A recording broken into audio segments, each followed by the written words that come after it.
Warning. This show is about the return of our Lord and Savior Jesus Christ. If you are easily offended by the truth, then you need to keep listening. His return is drawing near.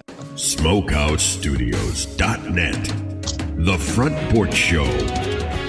A unique blend of current events and what they might mean.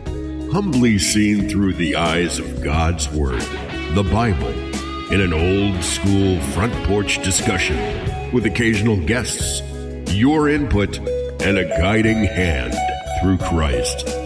Broadcasting from atop the front porch, it's SmokehouseStudios.net's The Front Porch Show. Now, carefully blending more smoke goodness in each and every soundbite, your host, Smokehouse. Hi, hello, good evening, good afternoon, good morning, everybody, wherever you may be across the globe and across the United States. Yep, it's me, old Smokehouse. I'm back with you. Now, y'all be getting on that podcast and see that the last program that I produced was in April. And for that, I apologize, guys. Here we are in July, and I'm just now coming back on. What? Really? Yep, that's right. Had a lot of things going on in life, and I'm kind of glad I've taken this little sabbatical. I needed the head cleaning, and as we can see, we have had a whole lot of things transpire since my last program. But tonight, we're going to do things a little different tonight. I've got an outstanding program that we have got prepared for you. And I have a gentleman who's going to be on the program with us that you have met before. And it's been quite a few years ago. Maybe Brother Ed could let us know how long it's been. But we have Brother Ed on from Reds Road 615. You can find it on YouTube, TikTok. He'll tell you where it's all at. But I am so glad to have Ed on the program. Ed, welcome aboard, hero. Hey, brother. Too long. It's been too long. I think it was 2023, when the last time I was on here. Wow. Well, it was just kind of after the fiasco that happened on the fence yard, so. Yep. Yeah. However long ago that's been, right? Feels like a lifetime ago. Well, it does, and man, glad to have you back. Now, get everyone caught up, man. Tell everyone why you have started what you have started and why it has affected your life, and just give us a quick background of how you and I met in the whole 9 yards. Yeah, let's do it. So you and I met right as pretty much I was getting sober. I think I had like 6 or 7 months sober at that time. I don't know. I think this all came from survivor's guilt, honestly. I don't know why I made it out and my friends and family did not. So I feel like that God gave me a second chance. It's not meant for me to just work, pay my bills, go to sleep, wake up, repeat.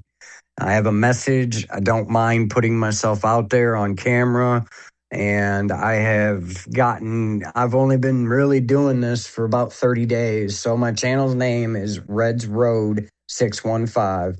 I'm on YouTube, TikTok, Instagram, Threads, Facebook, Substack, X, and I think that's all of them. I clearly have a message. God wants me here for some reason. For a living, I am an admissions coordinator for a nationwide treatment helpline. So we advertise on social media. If somebody's struggling, they reach out and say, hey, I'm struggling. This is my situation. And we get on the phone with them and eventually get them into treatment or whatever type of help that they're needing. So that has kind of opened the door as far as like my social meter goes. I used to just be somebody that said, leave me the hell alone, let me go along with my life. Well, God didn't keep me on this planet for that. I'm not supposed to not just be a regular citizen. I need to be preaching my message. I need to let people out there know that I have been in extreme dark places, woke up handcuffed to a psych hospital bed quite a few times. So I get it. if I can come back from that extreme darkness, then a lot of people can. I don't want to say everybody. If I hate the saying, if I can do it, so can you, because that's just not true. Some people just don't want it, or they can't get it for whatever reason. They have to want it. Well, I've got like 70 subscribers on YouTube, which is like a not even a drop in a bucket. But the amount of comments and support that I've gotten is absolutely mind-blowing. I had somebody reach out to me a few days ago, believe it or not, on Facebook. They tried to DM me. It came up as a request. And I'm like, okay, well, let me check it out. They were saying how they were in a real dark place the other night, and they were scrolling, like they were thinking some real bad thoughts, and they found my content. And they said that they'd pulled them out of where they were at, like mentally. And man, it made me almost draw a tear. It did make me draw a tear. And so for that reason alone, like if my videos help people just by somebody watching it, great. I'm here for it. That's what I'm doing it for. But furthermore, if somebody's actively struggling with either just mental health issues that are pretty extreme or substance abuse, if they reach out to me, I have the resources. If I can't help directly, then I can walk you through the hoops to jump through, whether you have insurance or you don't have, regardless of the situation. I promise there's help out there.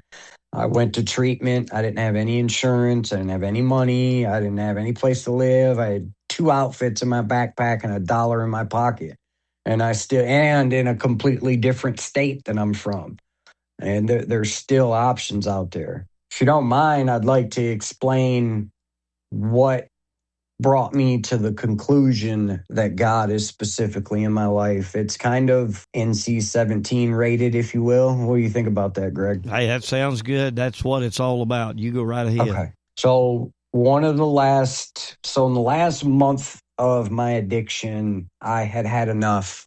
I said, obviously, I can't get this right. I've been to inpatient treatment like 15 times. I've done 30 days, 60 days, 90 days in jail, 90 days in rehab. Like, dude, I tried it all, and it just was not working for me. So I had went to my local neighborhood drug dealer. I had purchased enough. It was fentanyl. I had purchased enough of fentanyl to take really a cow off of this planet. And I had found an abandoned building in Southwest Detroit. Now, these buildings, nobody goes in there. And if somebody goes in there, nobody's calling police. Police do not show up like that in Detroit. I've seen a human body laying on the concrete for a few days before the coroner showed up.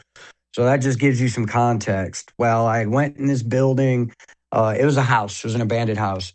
And I went, found me a dark corner, and I did everything that I had. And I fell out right then and there. I should have been gone. Well, I had a phone in my pocket that was newer. It was kind of new. A friend of mine's mom actually made sure I had a phone because she was worried about me. Thank God, bless her heart. And another homeless addict found me, and they'd pretty much seen what I had done. They looked around me and saw the situation.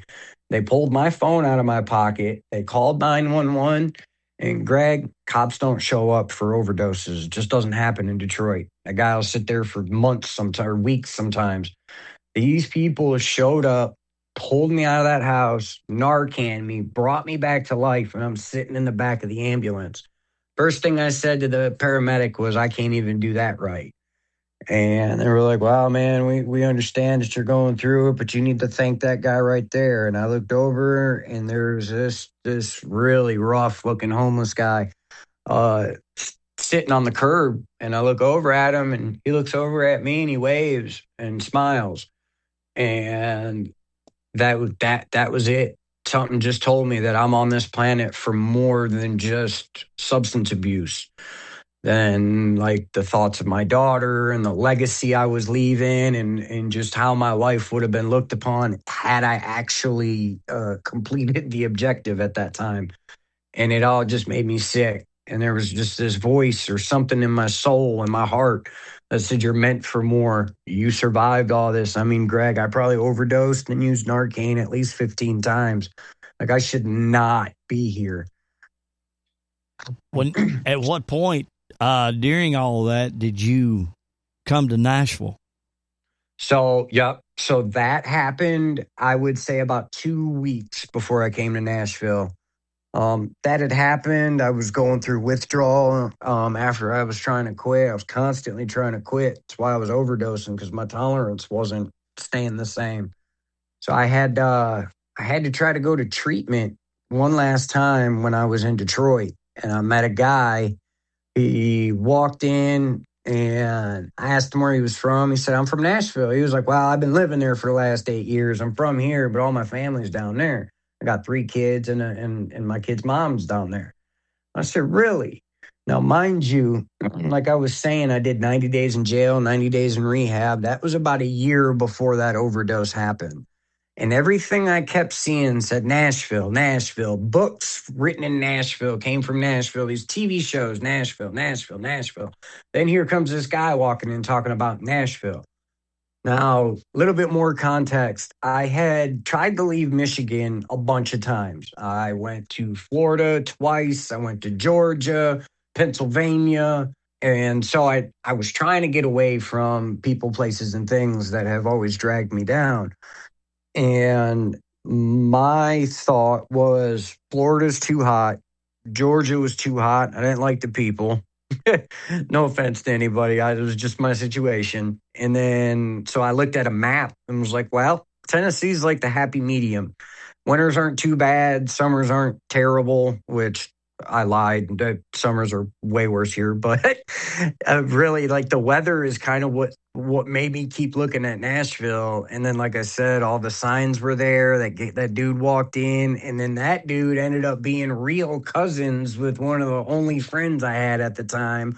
Crazy, like, one-off situation. I known the friend that I'm talking about for 20 plus years. I didn't have no idea this guy had a cousin.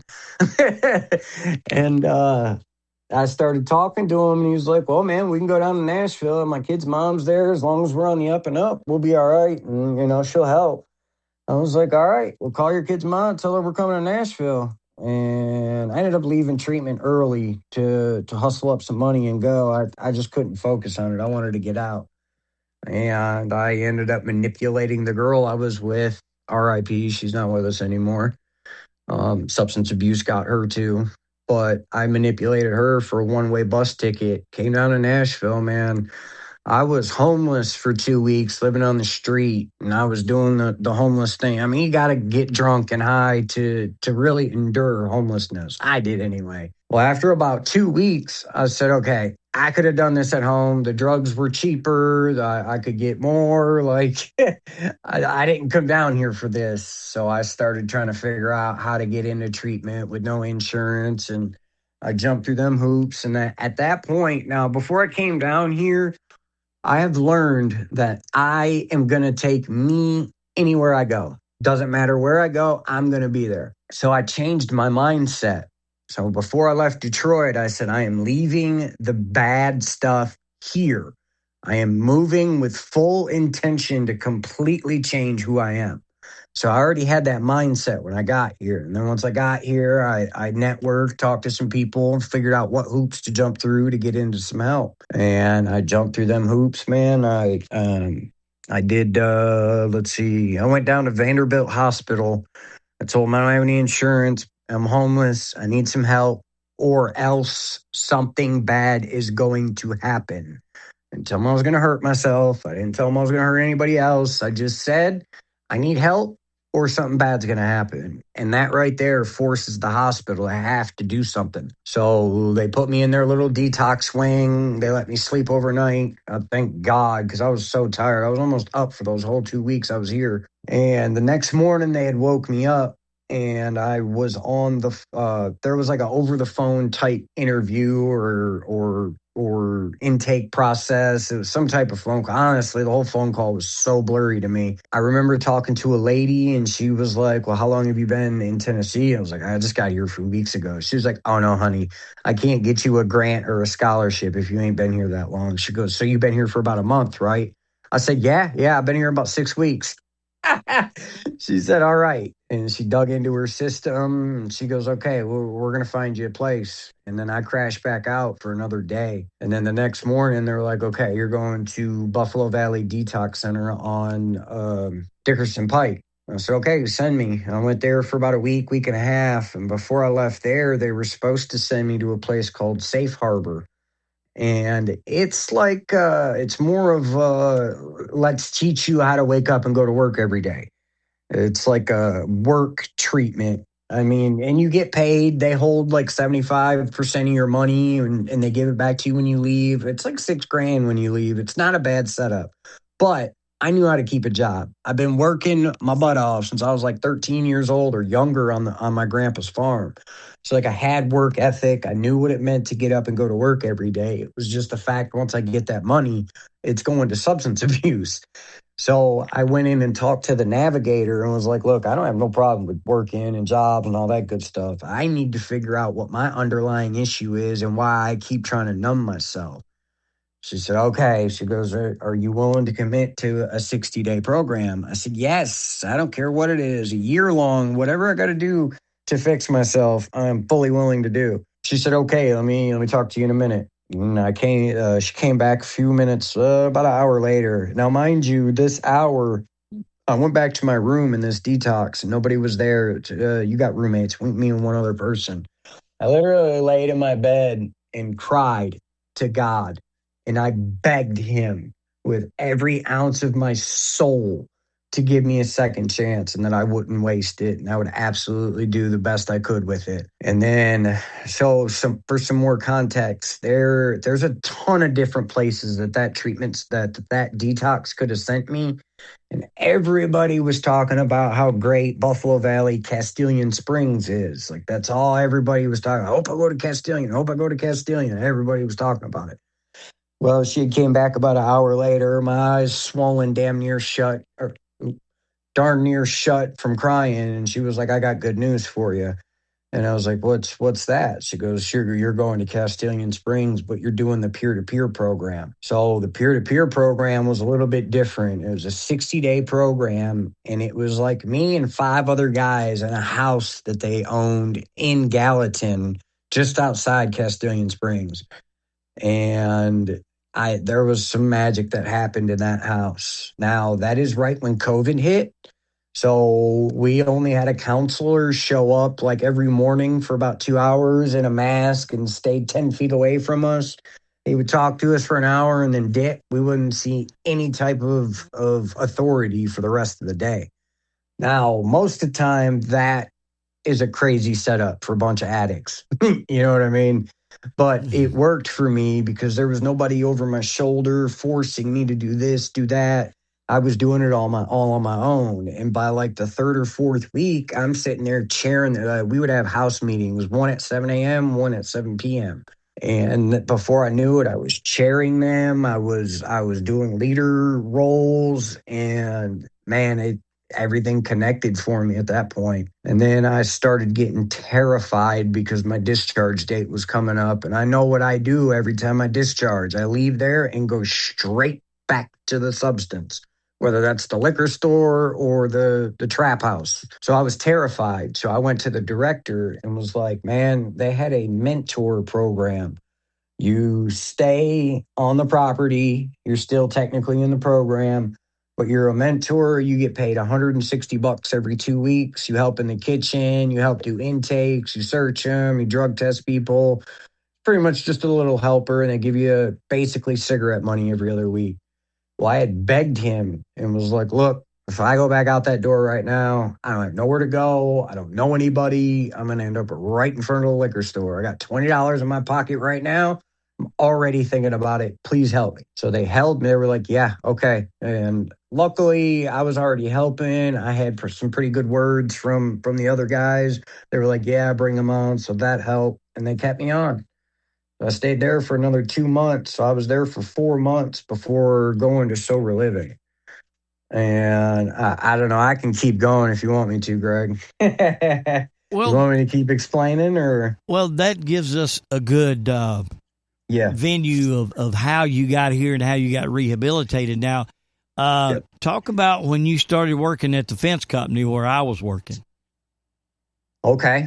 So that's pretty much where I was at. So when I got to sober living, their rule was you needed to be out of the house for 8 hours a day until you find a job, except Saturday and Sunday. You can take the weekends off. But Monday through Friday, you're out of the house from like 8 a.m., 8 to 4 or 8 to 5, whatever it was. At that point, I said, okay. And I was in sober living off of Thompson Lane and Nolensville Pike. I know listeners probably don't know, but just so you got an idea, I was walking around that area all up and down Nolensville Pike looking for work. Man, I must have filled out realistically probably 30, maybe 40 different applications. And man, it was beating me down. It was July, or no, end of June, beginning of July. It was super hot.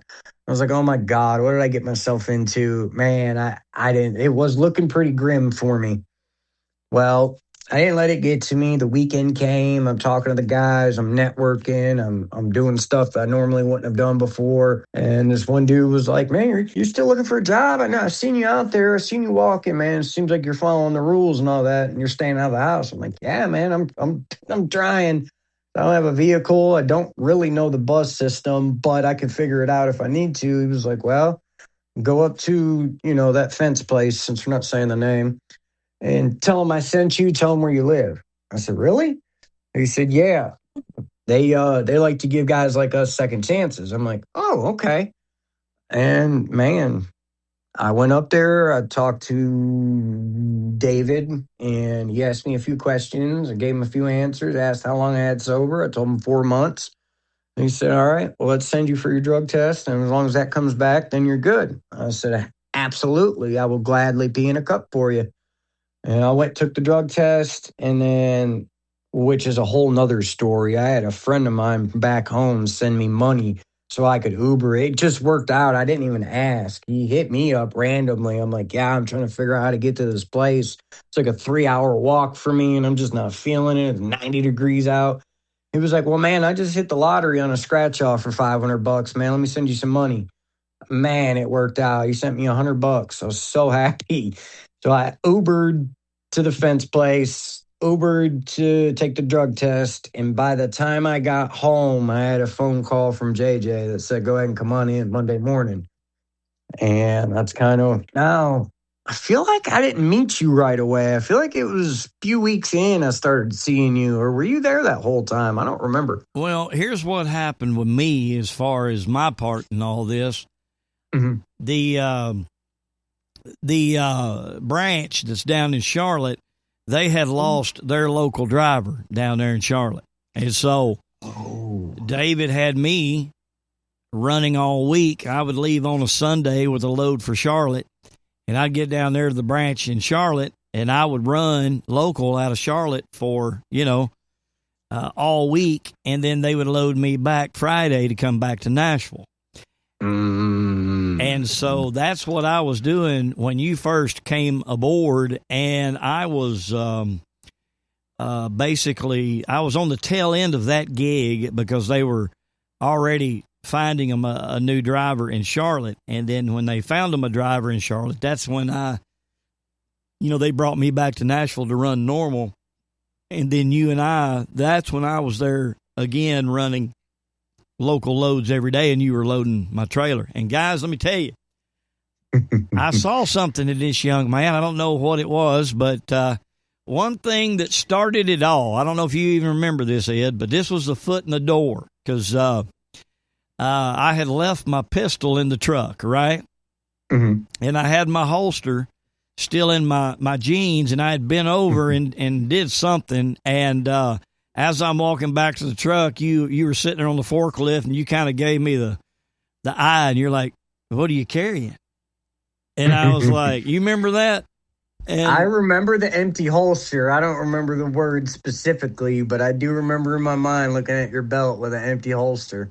Yeah, and I was like, so I told you, what I was carrying and all that. And that kind of was the foot in the door, because we got to kind of talking about that, and and as time went on, this company was notorious for hiring those who are in need, like Ed. So, they come and they go, But I don't know, man. I saw something in Ed, and there's been several others since Ed that have passed through those doors that I have associated with, and he and I just got to talking, and he was telling me his story, and I was, you got to be careful. You don't want to just pour it all on at one time, and so I was gradually just giving him a little bit of, because I had gone through a gauntlet way before that fence job, and I had about 10 years of just agony that I had to crawl out of. So I related, to Ed, and we hit it off,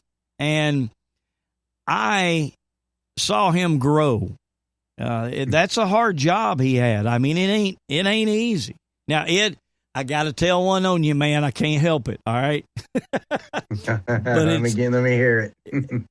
But working out there at that fence yard, and I will say this about our boss David that we had. I have worked for many, many people, and my boss at that fence company was old school. And when I say old school, I'm talking old school. And I think that's what people like me and Ed and others like us need, is that constant old school browbeat. I mean, you did not have to worry about what was on David's mind. You give him about 20 seconds and he'll tell you. So you always knew where you stood. He was always fair with all of us, but he was hard. And he worked those guys on the yard like I've never seen. And in the summertime, they're sweating to death, and in the wintertime, they're freezing to death. But this was on a hill, and I got a phone call from David, and he said, hey, we're going to be closed. I said, okay. So I went back to my company because I was subcontracted. So I just went back pulling freight for my company. And 2 days go by, and he goes, hey, I think we're going to try to open today. I said, okay. So I'm getting ready. I'd get up at 3:30, 4 o'clock in the morning, to be over there. And he called me. I don't know what time it was, but don't worry about coming in. Said we had a lumber truck try to come up that hill, and he didn't make it. He got almost to the top, and this guy slid all the way back down almost to the road. And the only thing that kept him, he took out their fence, and the only thing that kept him from going out on the road was that ditch where his trailer went down in the ditch and stopped him. Yep. And so anyway, I said, well, I'm not going to work today. I'm just going to come over there and help. And Ed, Go ahead. Ed's like, well, I'll come in. I've lived in Detroit. I know how to drive in the snow. And Ed comes in and starts up that hill, and he got almost to the top and started spinning and spun around and slid down the hill. And would you hit that truck head on when you came down the hill? Yeah, kind of. So let me go ahead and take it from here. Okay. So yeah, that's the mind frame I had was, dude, you can't even see the roads in Detroit when it snows. You just guess where the lines are. Well, first and foremost, Detroit, Michigan, Southeast Michigan, I can say for 100% certainty, is flat land. There's no big hills. So I've never had experience with snow on hills like that. And that was a heck of a hill. That was no easy hill. Even walking up it was a struggle. So that didn't click to me. And also, they pre-salt in Detroit. I mean, they throw chunks of rock salt on the ground way before it snows. So when you do get your tires on it, believe it or not, you're actually on concrete. Well, none of that registered to me. It was like 6 o'clock in the morning. I woke up. I mean, I was tired, irritated because I was driving in the snow with no salt. And I had looked and seen Steven's SUV at the top and was like, oh, okay, we can just drive up it. I didn't even realize that there was a whole heap of cars down there parked where the lumber is at the bottom of the hill. Well, so I start up the hill and I get to the crown of it darn near. I mean, I am almost there. and I started sliding. I started coming backwards. Now, I wish I would have just pumped my brakes smoothly and went down the hill, but I panicked and I kept on the gas. So the front end of my car slid all the way around doing a 180, and it started going back down the hill. Well, the front end of that truck that had slid was only about 15 feet from me. So my car slid around, and while I'm, panicking with the steering wheel in the gas pedal, I just kissed the front end of that truck. I mean, it pushed my hood up just a hair, broke some plastic clips, but it wasn't like a collision. It was literally like a love kiss.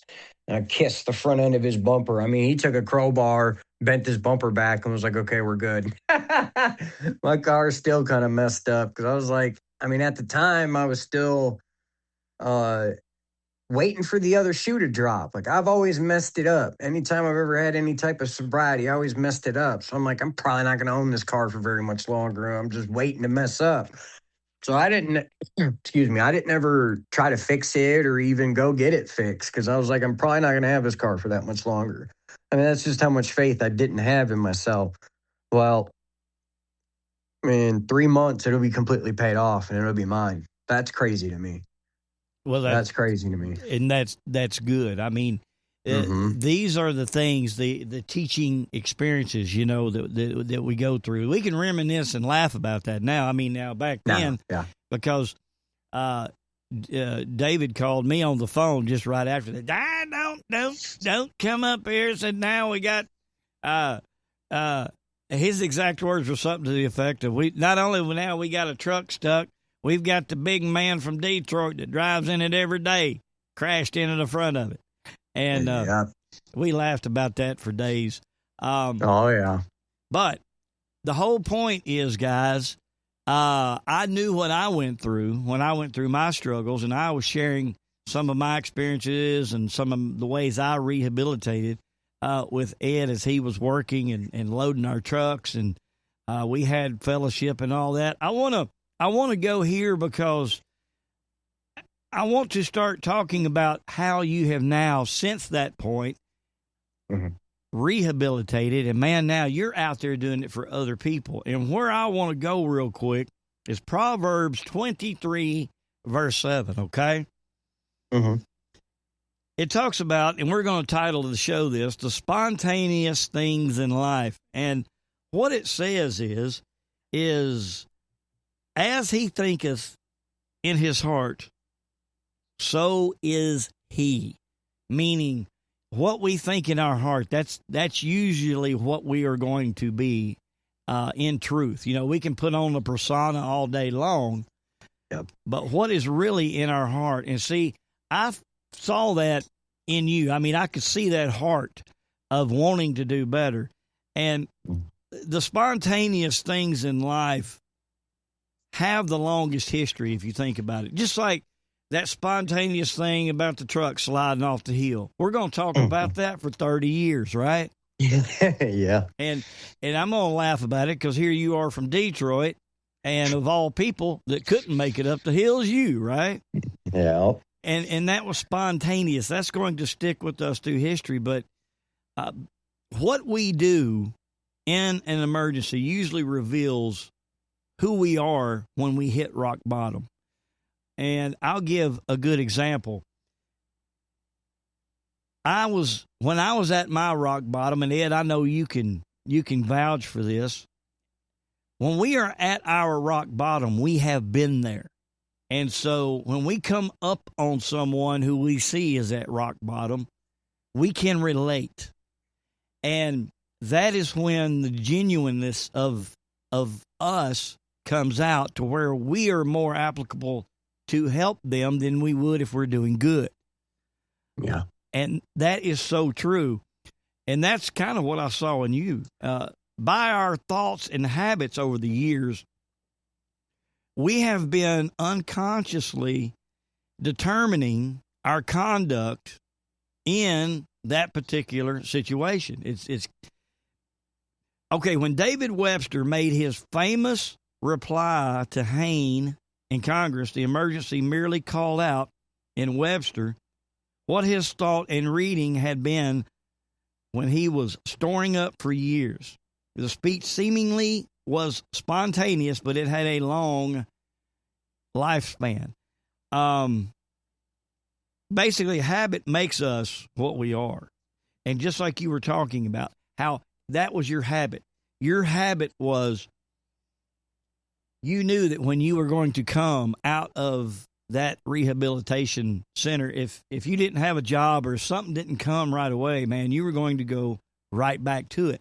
You knew that. That was your habit. But, and I want to share this, when you are at that point, view it as an emergency, because in an emergency situation, we are going to act what's in our heart. And you saw yourself, dude. You realized that. You knew that you were in an emergency situation. And so you were able to act with your heart and not fall victim to going back to what you had come from. And even in Proverbs, it plainly states that so as a dog returns to his vomit, so does a fool to his folly. And I kept remembering that when I was going through my saga. I'm like, why would I want to go back to that? Because that's no different than a dog returning to his vomit. And I know that's kind of extreme to analogize, but that's the way it is. You know what I'm saying? Yeah. Yeah. You had talked. I'm sorry. Go ahead. I was going to say, sometimes reality is not pretty, man. No, it's not. I mean, it's not. You had mentioned earlier in the conversation about needing to change your mindset. You know, you knew what was in your heart. You just had to work on the mind, right? Yeah. Let me just share a story with you real quick. It's short, but I share it with my class. Like if I'm teaching class or something, teaching new hires how to do something, flatbed that I do. It's a story. The man's name is David Gibb. He's a First Amendment lawyer, and he will help those who have been victimized by having their First Amendment religious rights trampled on. And he was a preacher, and he was telling a story one time, Ed. He was preaching a gospel meeting at a church he had never been to before, and didn't know anyone. And it was Sunday through Tuesday or Wednesday, but he preached the first sermon on Sunday. And at the end of the sermon, this young couple, they get up and they come forward when they had the altar call. And when they got up to come forward, the whole entire congregation lost their mind, man. I mean, people were crying. People were jumping up and applauding. They were hugging each other. People were running out into the aisle hugging him, and they just could not contain themselves. And David Gibbs was standing up there, and standing up there, and he was like, man, you know, these people must have done something really bad, right? You know? Right. He said, I've been preaching for 20 years, and I have never seen an entire congregation get this enthused and happy to see this man coming forward. He's like, he's got to have done something horrible. And so after the service, the actual preacher of that church and his wife takes Brother David Gibbs and his wife out to lunch, and they're talking.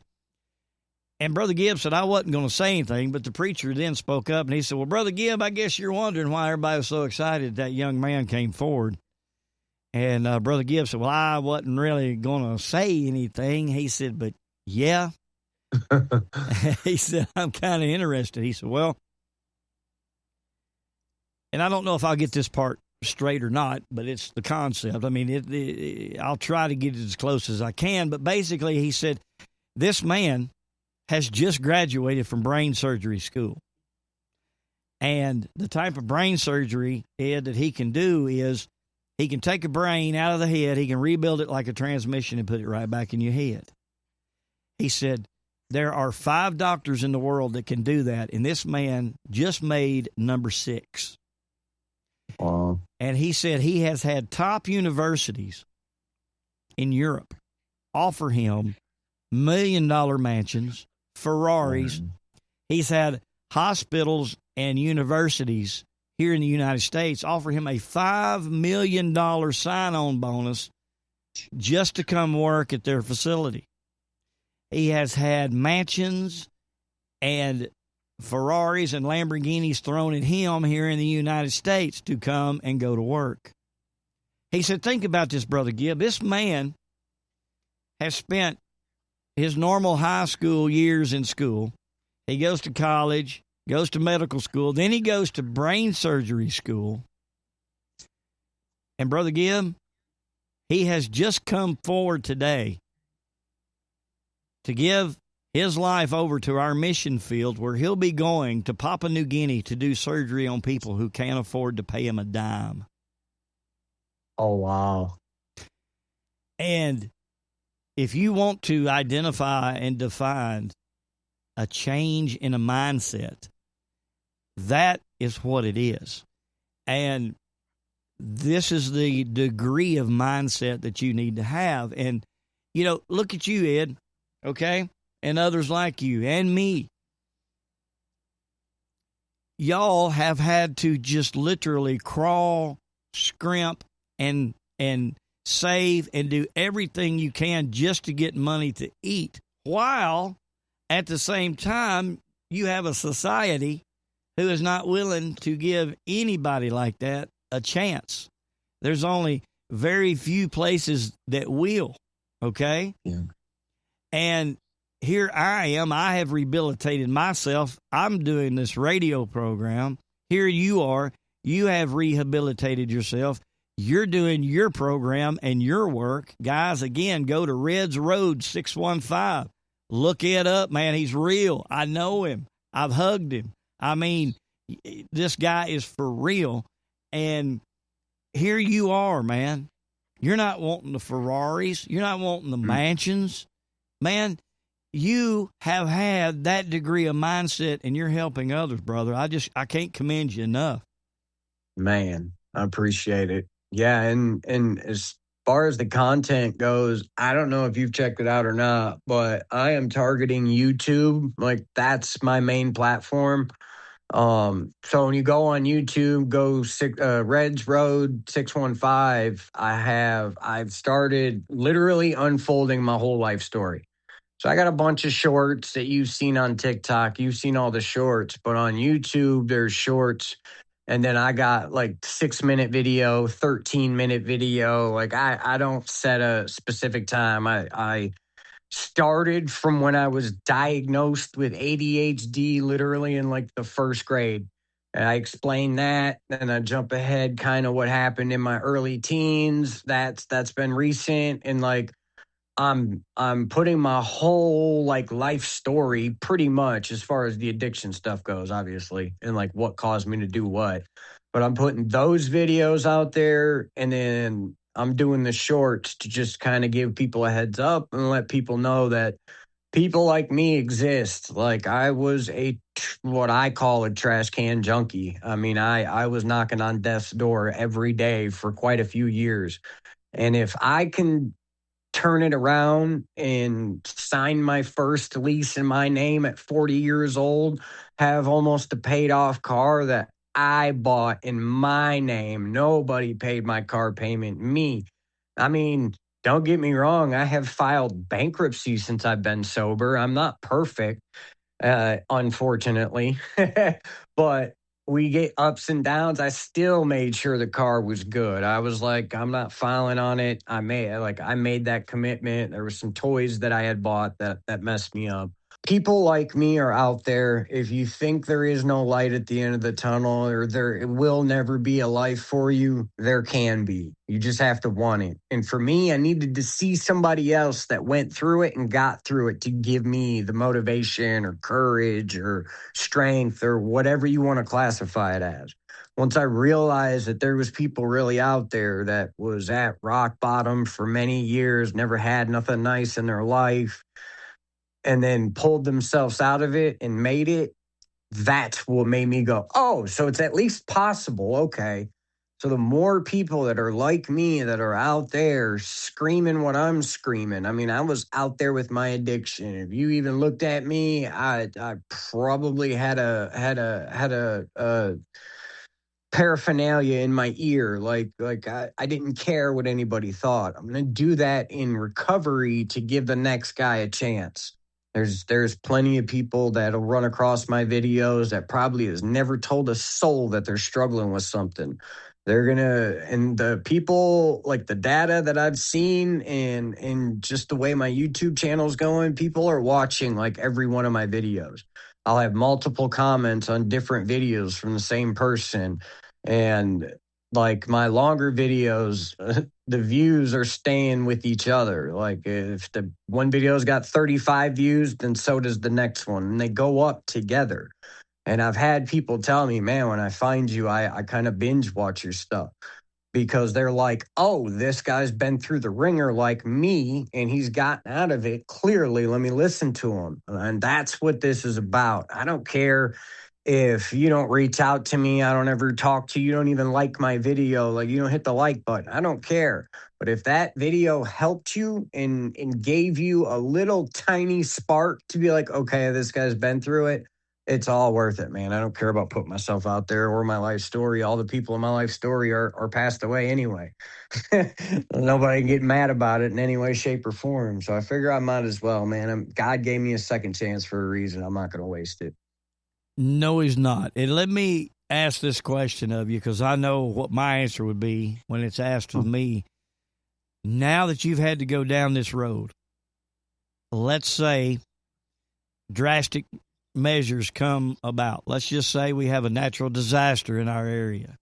With what you've gone through, you're going to be able to be not only mentally, physically, and spiritually prepared to be able to jump in with both feet.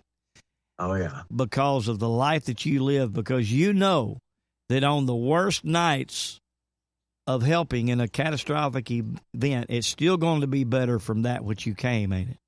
Yeah. The apocalypse would be better than the 20 years I spent in the bottom barrel of addiction, for sure. Well, and that's why I want to kind of transition to this. Guys, I don't know if y'all have been looking around and paying attention to what's been going on in our world, and this has nothing to do with politics at all, okay? I'm talking about just in general. Since January, we can go back further than that, but let's just go back to January. We had this horrific ice storm that hit Nashville, you know? Yep. After that, everything thaws, and then we start having these terrible, terrible spring storms with floods and tornadoes, Man. And it's just back to back to back. You know, now we're having torrential flooding in the East Coast. We're having tornadoes wipe subdivision and towns off the map every single week. We're now having these earthquakes. We're seeing these massive wildfires that are burning everything to the ground everywhere. And Ed, you know, I tell those that are new hire and new to the trucking flatbed industry, a lot of them come from the same roads that you have gone down and I have gone down. And I tell them, I'm like, look, man, listen to me. Whatever you've been going through, and for your listeners, Ed, I want them to know this as well. Whatever you have been going through, perhaps maybe you are going through it to prepare you for what is coming now upon this earth. Now we've got war with Iran. We've got jihad now being called against all Americans. We've got all these things culminating at one time where we may be finding ourselves in these dire straits. And listen, y'all who are fighting addiction, y'all may have been being prepared in your hearts and minds and in your spirit to be the warriors, to be the ones that are going to be able to go in and help people when they are in need, because you've already been there. You know what I'm saying? And we need to keep that focus as well. And it's like I tell these new truck drivers when I meet them, I'm like, listen, you are the warriors because You're going to be the ones, if we're able to rebuild all of this, who are going to be bringing in the goods. And I use the analogy, Ed, and you know what I'm talking about. When you're out there on the road and you see these big old shiny, flashy trucks with chrome and lights all over them that's out there bragging about how fast their truck will go and how pretty their trucks are. You know what I'm saying? Yeah. And you got people like me that's just out there that's gone through what I've gone through and gone through what you've gone through. And every time I have gone to work, a catastrophe, you name it. I have been a part of 9/11. I was a part of rebuilding in Katrina. I have gone over to North Carolina and worked in Helene. I mean, I have been there, and the one group that you never see in any of those areas are those big old fancy trucks, because they say that, well, I'm not taking my truck down there and getting it scratched. It's like, well, then you need to get out of my way because I'm going. And yeah, give me your truck. That's right. And so now I go do something with it. And so here's the thing, people, listen to me. I cannot stress this enough. I have been there. Ed has been there. You're probably being called. You're probably going through a boot camp of sorts to condition yourself, guys, to where you're going to be needed and needed well. Now, you go back and you read historical events. You go back and you read biblical events. It's not the big old flashy, shiny, jewelry-wearing king that gets the job done. It's the peasants, the ones that have been out there in the dirt, that are called to service, that gets the job done. So there is a purpose outside of just rehabilitating and changing the mind, Ed.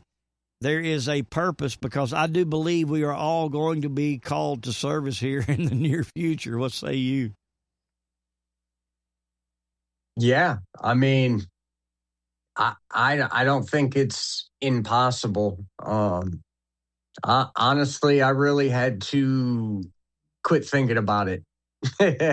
That's why I changed niches. I quit doing what I was doing before, and now I'm trying to help people. But yeah, it could absolutely. I mean, if you look at history, okay, like documented history, empires only last roughly 250 years. It was our 250th birthday a couple days ago. So, like, yeah, I totally think the feces could hit the fan, most definitely. And I mean, I've mentally thought about it for a long time, but you're absolutely right with the way that the country is going. This stuff with Iran, man, Iran isn't just some third world crap hole. Like, that could be a nightmare, and there's a whole ton of them already here, and that's a whole nother podcast we can honestly do on. But yeah, man, people show their true selves in panic and in catastrophe like events. That's where you see what somebody's made of. And I 100% agree that everything I've been through, from living on a farm, knowing how to operate equipment, work on stuff and weld, and having work ethic like a mule, like that all come in too. But the self-preservation to stay alive will kick in. And yeah, I mean, I feel like that would be my time to shine, but we won't get into all that. Well, to kind of put a bow on what I was saying, it's the old analogy. If you're going to walk into this old sleazy bar, you don't want to walk in it with somebody who's just fresh out of college and never had any adversity in their life. You want to walk into that bar with a buddy of yours that's already got bumps and bruises on him. You know what I mean? 100%. Somebody that's already been there, already gone through the trenches. And listen, guys, if you're out there trying to struggle and get rehabilitated, get off of these drugs, do something with your life. That's it. See, you are the ones who are going to be victorious. The Bible always talks about the first will be last and the last will be first. We in the society have conditioned ourselves to believe that the rich are going to be doing all of this and we're just going to stay in poverty. No, I have worked disasters. I have seen it. It's those that have the money and have the degrees. They're the ones that come running to you when you pull that truck into that area with their arms open, needing help, guys. I'm telling you, y'all have a purpose, a huge purpose. And I'm just honored to be a part of this, Red, and what you're doing with your program, brother. I appreciate it. I mean, honestly, I'm impressed with myself. At this point, I did not think I'd be able to maintain long-term sobriety and keep my own roof over my head. But like I said, with my own car, I got a warm bed to sleep in at night with a fan. I got a fridge, 2 of them actually filled full of soda and food. Like this was completely unobtainable for me for a long time. Like my mindset was, and just how everything seemed, I just could not get right. So yeah, I mean, I am extremely thankful and grateful for your words, man, because I'm with you. I'm just as surprised as you are. I don't know if surprised is it. I'm just as proud as you are. You know what I mean at this point. Well, I am, because like I said, I've seen your growth. Yeah, it's kind of amazing. You quit the fence company and went to work in a factory, and then you went to handling and shipping goods, and you've gone through all these transitions. And of course, I've just stayed trucking, but we've been keeping in touch, and just recently. I saw what you started doing, with your program. And guys, listen, man, I mean, I'm a nobody. I might have an iHeartRadio channel, but I'm just an old truck driver, man. That's all I am. I'm real. What you see is what you get. Brother Ed is real. And I'm telling you, he's got the goods. He knows how to help. And so, man, I hope everybody, listen, if y'all are listening to this podcast, make it viral.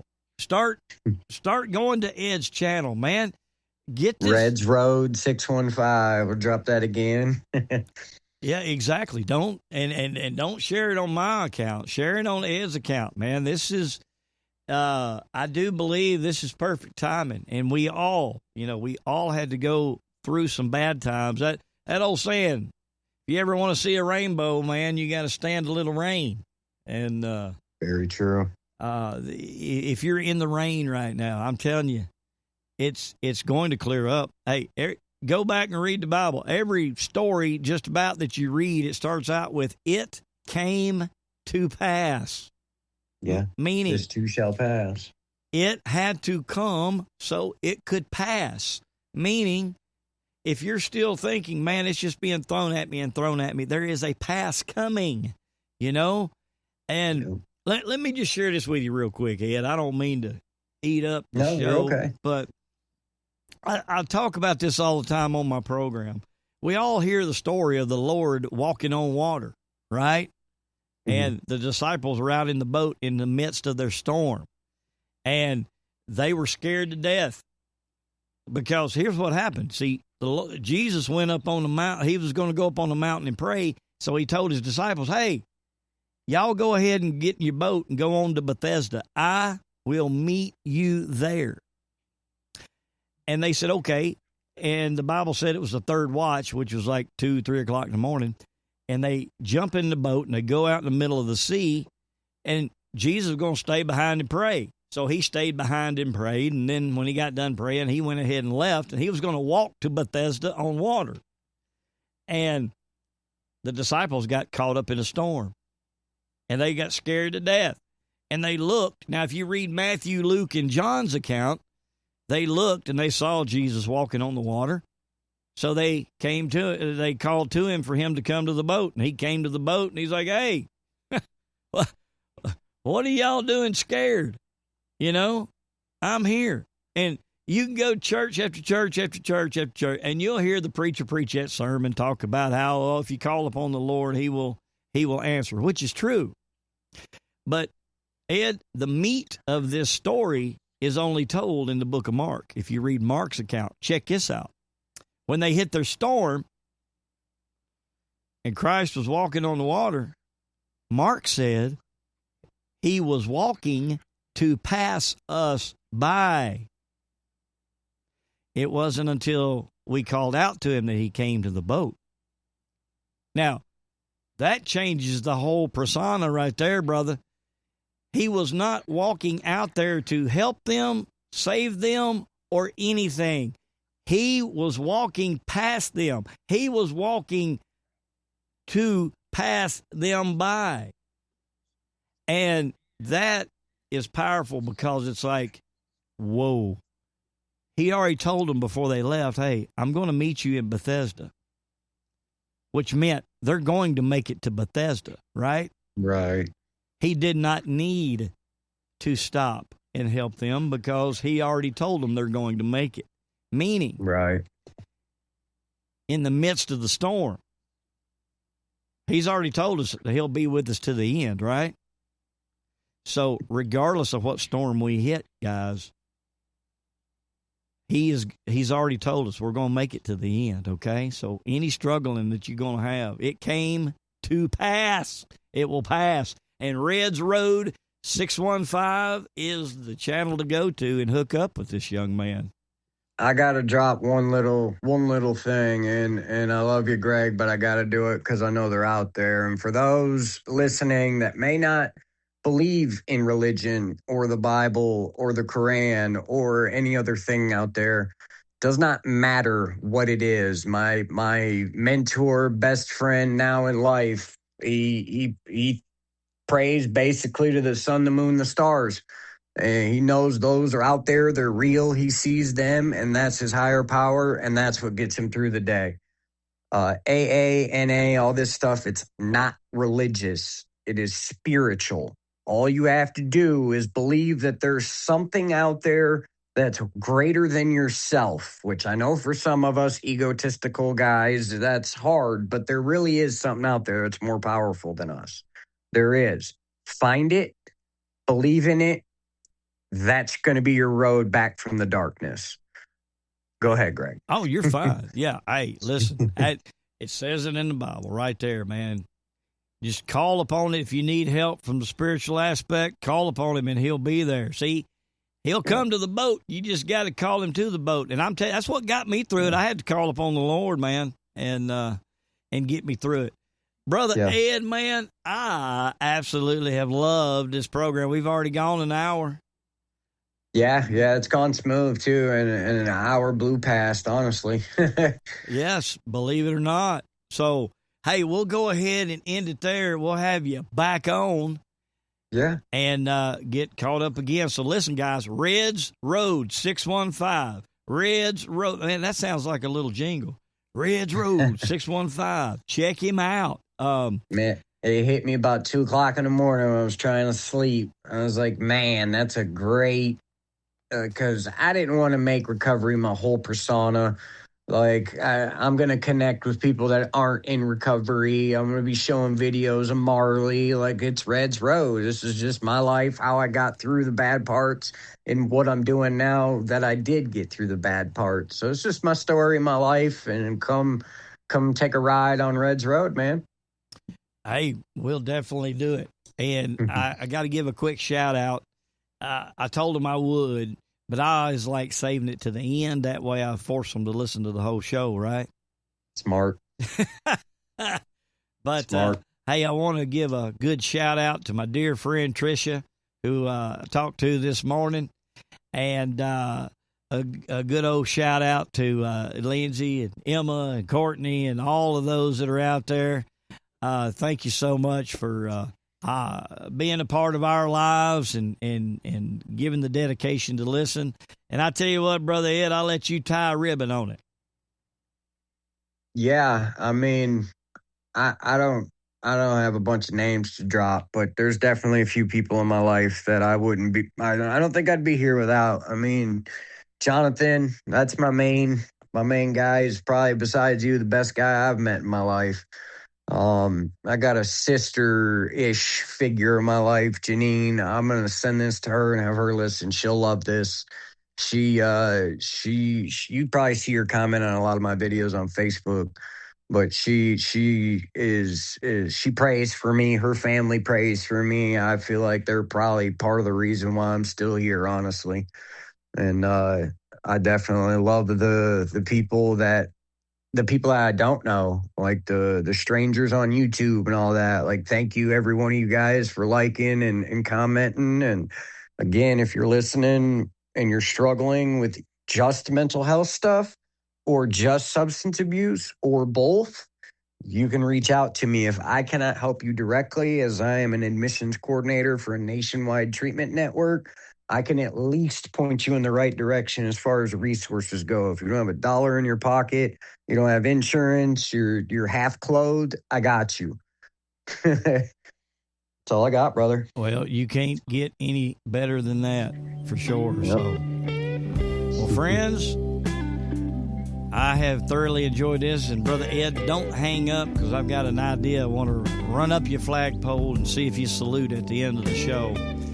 Sounds good. But, guys, this is truth, man. We're coming to crunch time. We're going to have to get rehabilitated, because we may be called in the future pretty quickly to rise up, and we're going to be the victors. That's just all there is to it. You know, the Bible says the meek shall inherit the earth.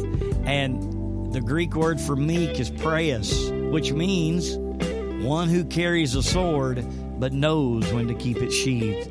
And when you go through life with addiction and struggles, it makes you a strong, wise individual. We love y'all. Lord willing, and the creeks don't rise. We'll see you again. Bye-bye. Smokehouse.